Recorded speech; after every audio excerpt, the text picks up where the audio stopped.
Okay guys, നമുക്കൊരു get ready with me കണ്ടാലോ? സിമ്പിളായിട്ട് പറയണമെങ്കിൽ budget friendly get ready with me എന്ന് പറയാട്ടോ.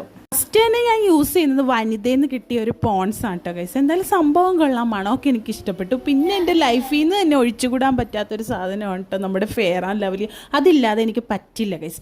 ഞാൻ അത് എപ്പോഴും യൂസ് ചെയ്യും. അപ്പോൾ അതാണ് ഇപ്പോഴും യൂസ് ചെയ്തത്. പിന്നെ നമ്മുടെ ലിപ്സ്റ്റിക് എന്ന് പറഞ്ഞാൽ ഡാസ്ലറിൻ്റെ ഒരു ലിപ്സ്റ്റിക്കാണ്. അതാണെങ്കിൽ കാറിൽ വെച്ചിട്ടില്ല ഗൈസ്, വെയിലടിച്ചിട്ട് അതിൻ്റെ ബോട്ടിൽ കുറച്ച് ചളുങ്ങിപ്പോയിട്ടുണ്ട്. പക്ഷേ ലിപ്സ്റ്റിക്കിന് കേടുപാടൊന്നും പറ്റിയിട്ടില്ല. അപ്പോൾ അത് തന്നെ ഞാൻ ലിപ്സ്റ്റിക്കായിട്ടും ഐ ഷാഡോ ആയിട്ടും യൂസ് ചെയ്തിട്ടോ.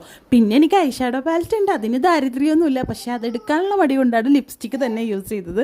പിന്നെ സ്റ്റുഡിയോന്ന് മേടിച്ച ഒരു മസ്കാര വെച്ച് ഐബ്രോസും ഫില്ല് ചെയ്ത് കൊടുത്തു. അത് കാലിയാണ്, എന്നാലും ഞാൻ എങ്ങനെയൊക്കെ സെറ്റാക്കി അത് ഐബ്രോസ് ആക്കി ഫില്ല് ചെയ്തു. പിന്നെ ഡാസ്ലറിൻ്റെ ഒരു മസ്കാരയാണ് യൂസ് ചെയ്തത്. പിന്നെ മറ്റേ കുട്ടികളുടെ 20 രൂപയുടെ കൺമഷിയില്ല, അതാണ് കേട്ടോ യൂസ് ചെയ്തത്. ഐലൈനർ ഇടയ്ക്ക് യൂസ് ചെയ്യാറുണ്ട്. പിന്നെ ഇങ്ങനത്തെ ഔട്ട്ഫിറ്റിനൊക്കെ ഞാൻ കണ്ണടിയിൽ മാത്രമേ എഴുതാറുള്ളൂ.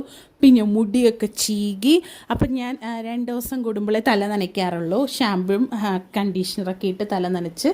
അപ്പോൾ ഇന്നലെയായിരുന്നു നനച്ചത്, അതുകൊണ്ട് ഇന്ന് അത്യാവശ്യം നല്ലോണം മുടി കിടക്കുന്നുണ്ട്. മുടിയൊക്കെ കെട്ടി ലാസ്റ്റ് ഇട്ട മേക്കപ്പ് എല്ലാം ഒന്നും കൂടെ തുടച്ച് കളഞ്ഞിട്ട് ഞാൻ എവിടെയും പോകാറുള്ളൂ.